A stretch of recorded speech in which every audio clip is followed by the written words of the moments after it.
Numbers chapter 22. Then the Israelites traveled to the plains of Moab, and camped along the Jordan across from Jericho.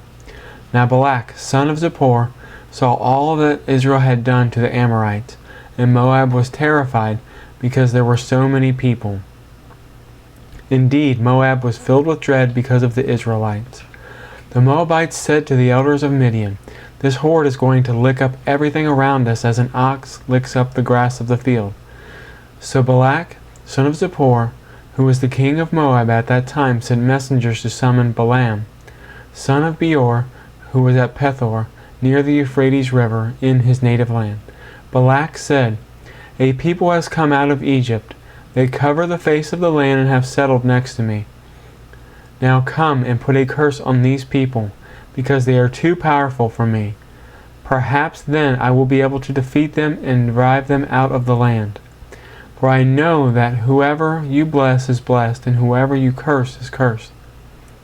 The elders of Moab and Midian left, taking with them the fee for the divination. When they came to Balaam, they told him what Balak said. "Spend the night here," Balaam said to them, "and I will report back to you with an answer the Lord gives me." So the Moabite officials stayed with him. God came to Balaam and asked, "Who are these men with you?" Balaam said to God, "Balak, son of Zippor, king of Moab, sent this message. A people that has come out of Egypt covers the face of the land. Now come and put a curse on them for me. Perhaps then I will be able to fight them and drive them away." But God said to Balaam, "Do not go with them. You must not put a curse on those people, because they are blessed." The next morning Balaam got up and said to Balak's officials,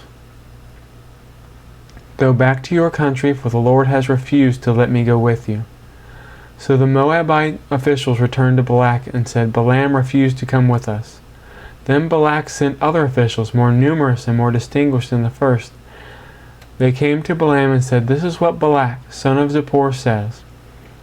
Do not let anything keep you from coming to me, because I will reward you handsomely and do whatever you say. Come and put a curse on these people for me."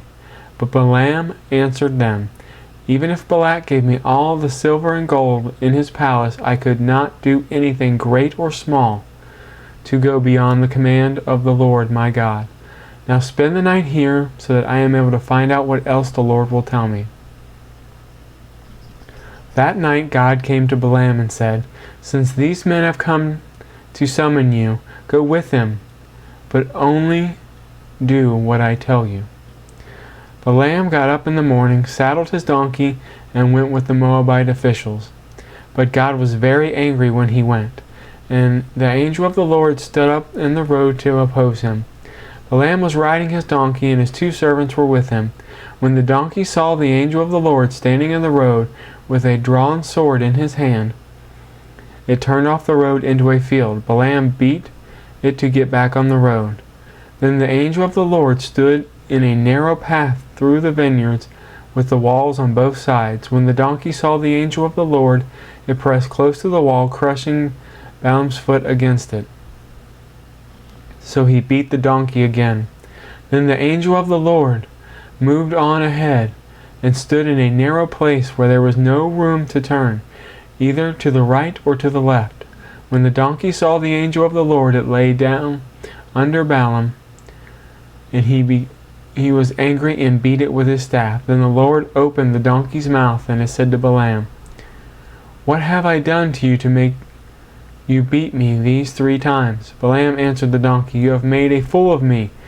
If only I had a sword in my hand, I would kill you right now." The donkey said to Balaam, "Am I not your own donkey, which you have always ridden to this day? Have I been in the habit of doing this to you?" "No," he said. Then the Lord opened Balaam's eyes, and he saw the angel of the Lord standing in the road with his sword drawn. So he bowed low and fell face down. The angel of the Lord asked him, "Why have you beaten your donkey these 3 times?" "I have come here to oppose you, because your path is a reckless one before me."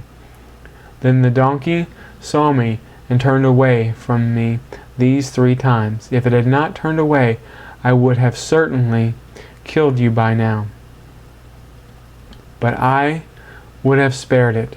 Balaam said to the angel, I have sinned. I did not realize you were standing in the road to oppose me. Now if you are displeased, I will go back. The angel of the Lord said to Balaam, Go with the men, but speak only what I tell you. So Balaam went with Balak's officials. When Balak heard that Balaam was coming, he went out to meet him at the Moabite town on the Ornan border at the edge of his territory. Balak said to Balaam, Did I not send you an urgent summons? Why didn't you come to me? Am I really not able to reward you? Well, I have come to you now, Balaam said, but I cannot say whatever I please. I must speak only what God puts in my mouth. Then Balaam went to Balak to Kirith Huzoth. Balak sacrificed cattle and sheep and gave some to Balaam and the officials who were with him. The next morning Balak took Balaam up to Bamoth Baal, and from there he could see the outskirts of the Israelite camp.